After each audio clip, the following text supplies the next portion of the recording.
What up, is Dane here, back again with another informative voiceover. So in this one, covering a pull workout, so back and biceps. You ask for it, you get it. Now, leave a comment down below of what topics you'd like me to make next, so training, nutrition, whatever. Okay, let's get into it. So instead of covering principles or topics like I did on my leg workout, this time I'm going to cover basically my exercise selection and more things, just what I'm thinking when I'm training as well. So pull-ups, first exercise right now.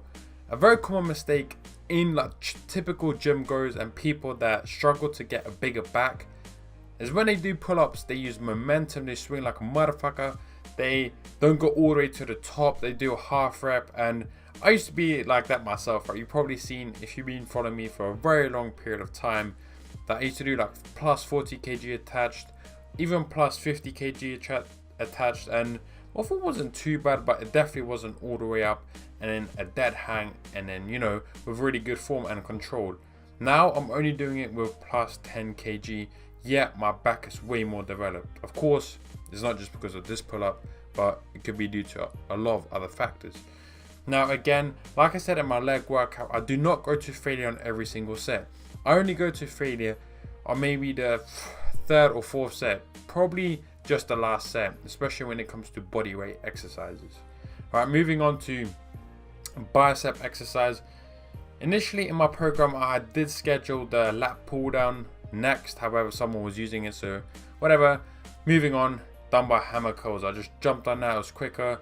And you know what? People always think that, okay, do hammer curls to train the long head of your bicep. Now, that's not completely incorrect. However, you need to understand your genetics, right? Your insertions, your muscle belly. Now, if you look at my arms, they look thick in certain positions, right? I have a long muscle belly basically on my bicep, but when I flex it, I don't have a massive bicep peak. So no matter how many dumbbell or hammer curls you do, if you don't have long muscle belly insertions, specifically in your biceps here, of course, your arms are going to look very thick no matter really what you do. You can develop them as much as possible, of course, but yeah, that's that. And again, just look at the way I do the exercise, full range of motion. I'm trying to minimize the amount of swing I'm really using. Of course, when I'm like almost at the end of my set, I'm going to use some swing, especially my left arm, because my left arm is a lot weaker than my right. So yeah, that's that. Now, I believe the next exercise was seated incline curls, but before we move on to that, I have to mention that on this exercise I picked like, let's say 20 kg, then I went to 16, then I went to 14, and typically I don't recommend this, but that brings me on to another point, is that if you pick the weight that's too heavy for you, don't be scared to go light so you can stick in your rep range. And like I said, in my leg workout, I'm really trying to push the volume, go through a higher volume phase in order to maximize muscle growth. Instead, a few months ago, I went through more of a strength phase, right? So again, moving on to seated incline dumbbell incline curls. Now, personally, I actually quite like this exercise because it really stretches your muscle at a long length, and it's quite a decent resistance curve that I feel. Again, not the best, because when you're at the top of the movement right there, there's no tension there, and there's only maximum tension when it reaches 90 degrees. But anyway, seated incline dumbbell curl, I love it, man. Same thing again, trying to really minimize that, what was I thinking? The momentum that I'm using. That's why I'm also sitting, which you can do as well. So a lot of people that you see, they stand and then they start swinging their back and forth, doing a compound exercise. Linking me into my next point.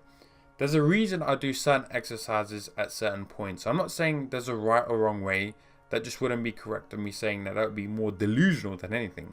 There's not a right or wrong way. However, in my personal opinion, I feel that doing compound exercises at the start of your workout in some ways is more beneficial for also strength and maximum muscle growth in some respects. Here's why.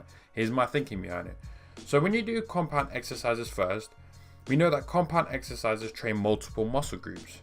When you train multiple muscle groups, and especially a compound exercise can produce more mechanical tension and allow more muscular force, because you can bench press 140, but you can only like do a 1 on bench press for, let's say, I don't know, 20 kg. You know, you get the point. Isolation exercises, in my personal opinion, are best suited after the compound exercises. However, when it comes to longevity, that's another whole discussion, by the way.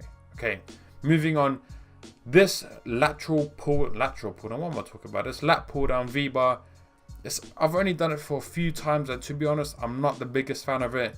Maybe I'm actually doing it incorrect, and that's just showing you guys and like everyone that, personally, obviously, I don't know everything. That should be obvious that no one really knows everything. But when you haven't done an exercise for a very long period of time, you're not going to be the best at it, and you're going to be quite weak at it. In my personal opinion, I feel that maybe I should go a bit heavier in a lat pull down, because I think this was 49 kg, and previously I did 50, and I got 15 reps on all of them, and I don't really feel my lats too much. Probably also because the way I'm pulling down, probably activating my rear delts a lot more. So that's the end of the video. Let me know if you like it. Leave your comments down below what topics you'd like to hear next. As always, stay positive, stay smiling, and I'll see you in the next one. Let's get it.